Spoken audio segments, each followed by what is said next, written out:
tous, aujourd'hui je vais vous présenter les différents essais menés par la Chambre d'agriculture de Bretagne sur l'arrêt de la codectomie qui se sont déroulés à la station de Guernévé et de Créteil. Nous sommes toujours à la recherche de solutions pour arrêter la codectomie qui est pratiquée pour réduire l'incidence de la codophagie aux causes multifactorielles et donc difficiles à établir.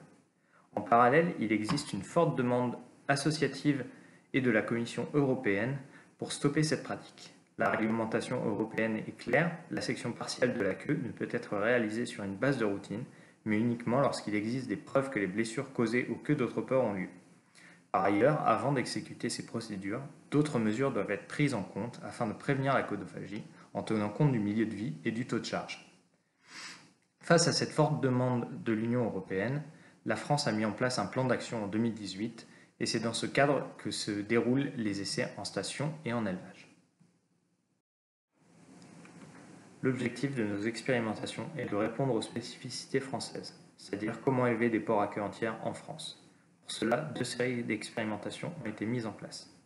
Les premières, sur caillebotis, visent à comparer des porcs à queue entière et à queue coupée avec un milieu enrichi d'une chaîne ou plus d'enrichissement. Elles se sont déroulées à Guernévé en 2018. Plus récemment, des expérimentations se sont déroulées sur la partie litière paillée de Crécom. Enfin, depuis 2020, des nouvelles séries d'expérimentations sur caillebotis ont lieu à Crécom, avec de l'enrichissement du milieu. Pour tous ces essais, nous avons un double suivi des porcs. On mesure la longueur de la queue à différents stades d'élevage à l'aide d'une règle graduée. Mais également, on note l'état de la queue, avec une note qui varie de 0, aucune marque n'est visible, à 3, avec une plaie importante ou une lacération, en passant par 1, quelques griffures, et 2, une plaie de taille réduite. En ce qui concerne l'essai de Guernévé, le but était de savoir si on pouvait élever des porcs à queue entière en France sur caillebotis, avec une chaîne ou avec plus d'enrichissement, ce qui correspondait au contexte de l'époque où il n'y avait pas encore la nouvelle réglementation sur les matériaux manipulables.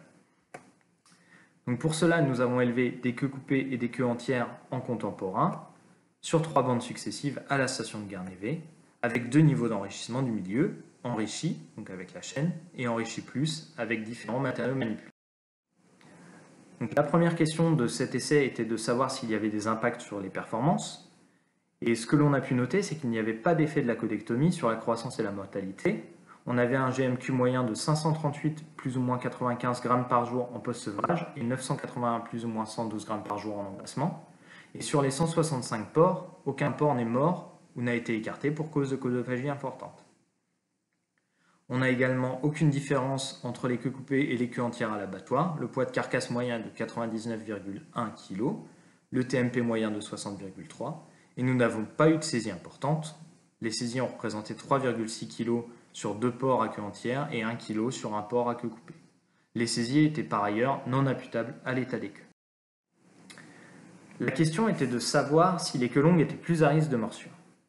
Donc ce qu'on peut voir sur ce graphique, c'est que les queues entières présentent plus de blessures et de griffures que les queues coupées, avec 39% des porcs à queue entière qui présentent des griffures et 12% des porcs à queue entière des plaies réduites en post-sevrage, alors que 91% des porcs à queue coupée ne présentent aucune blessure. Ce qu'on peut noter, c'est donc qu'il y a de la codophagie dès le post-sevrage et que les porcs à queue entière sont plus touchés, que ce soit en nombre de porcs atteints, mais également en gravité des blessures. Si on s'intéresse maintenant à l'engraissement, on voit que 81% des porcs à queue entière ne présentent aucune blessure, 12% des griffures, 6% des plaies réduites et 1% des plaies importantes. Pour les queues coupées, on a seulement 70% des porcs qui ne présentent aucune blessure, 28% des griffures, 3% des plaies réduites et 3% des plaies importantes. Ici, en fin d'engraissement, il n'y a plus de différence entre les queues coupées et les queues entières, ce qui veut dire qu'on a une bonne cicatrisation des porcs à queue entière depuis la fin du post-sevrage. Notre deuxième question était de connaître l'impact des matériaux manipulables sur le comportement de codophagie, sur les queues entières et les queues coupées. Avant cela, nous avons bien vérifié que tous les matériaux étaient utilisés par les porcs, puis nous avons mis en lien la note d'état de la queue et l'enrichissement du milieu, pour les 2 stades, post-sevrage et engraissement. Il est intéressant de noter que pour les queues entières, qu'elles soient dans un milieu enrichi avec une chaîne seule ou un milieu enrichi plus avec plusieurs matériaux manipulables, nous avons une note d'état moyen de la queue qui est similaire pour les deux groupes, autour de 0,6-0,7 sur 3. Pour ce qui est des queues coupées, même chose, les ports à queue coupée du milieu enrichi ou du milieu enrichi plus ont une note moyenne d'état de la queue assez similaire, autour de 0,1 sur 3.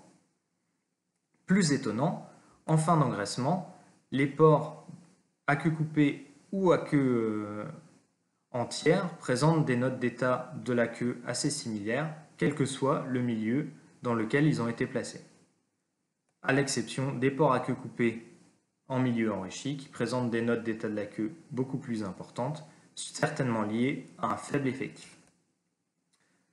Donc, ce que nous apprend ce graphique, c'est qu'il n'y a pas d'effet de l'enrichissement en post-sevrage et en engraissement pour les différents ports, que ce soit à queue coupée ou à queue entière. Une autre question de cette étude était de savoir si la longueur de la queue pouvait servir de bon indicateur de la codophagie chez les porcs à queue entière. Pour cela, nous avons utilisé 12 porcs dont nous étions certains que la queue était restée intacte de la naissance à l'abattoir pour modéliser une courbe de croissance théorique de la queue en fonction du poids du porc. Nous avons ensuite reporté les courbes individuelles des porcs de l'étude et nous avons déterminé 3 groupes. Un groupe dont la croissance de la queue est inférieure à la croissance théorique dès le post-sevrage, un groupe dont la croissance de la queue est inférieure à la croissance théorique à la fin de l'engraissement, et un groupe qui se situe dans la norme de la croissance théorique. Si on regarde plus en détail les données, on voit que 81% des porcs sous la courbe sont victimes de codophagie, les autres correspondent à des porcs dont la queue a été cassée en maternité ou dont la queue était plus courte à tous les points, que pour avoir un aperçu de la codophagie, nous étions obligés de suivre les porcs sur l'ensemble de leur vie, et que la longueur de la queue finalement ne permettait pas de manière certaine d'identifier tous les porcs victimes, puisque 70% des porcs dans l'intervalle de confiance étaient des porcs qui ont été victimes de codophagie. Si on résume cette étude, on voit que nous avons de bonnes performances et l'absence de porcs écartés de l'étude, que ce soit les queues coupées ou les queues en pierre, pour cause de codophagie. Par contre, le post-sevrage est la période à risque, avec des porcs à queue entière plus victimes que les porcs à queue coupée, mais une bonne cicatrisation des plaies en engraissement qui ne permettent plus de voir de blessures au départ à l'abattoir. L'enrichissement du milieu, principal facteur de risque testé dans cette étude, n'était pas suffisant à lui seul pour éviter la codophagie. Par contre, il permet de satisfaire un besoin comportemental avec une amélioration du bien-être des animaux, et c'est pour cela que les fiches matériaux manipulables ont été sorties depuis. La longueur de la queue, quant à elle, c'est un aspect peu mesuré dans les différentes études. Si elle permet d'identifier le pourcentage minimum de porcs victimes de codophagie, elle ne permet pas, pour les porcs à queue longue, d'avoir la certitude qu'ils n'ont pas été victimes. Depuis la fin de cette étude, nous avons commencé les expérimentations ACRECOM sur caillebotis avec différents enrichissements, de la corde, des objets en amidon compressé ou en plastique.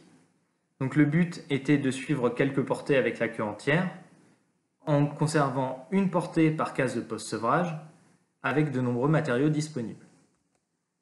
On a par ailleurs pris en compte différents facteurs de risque et les résultats sont actuellement en cours d'analyse.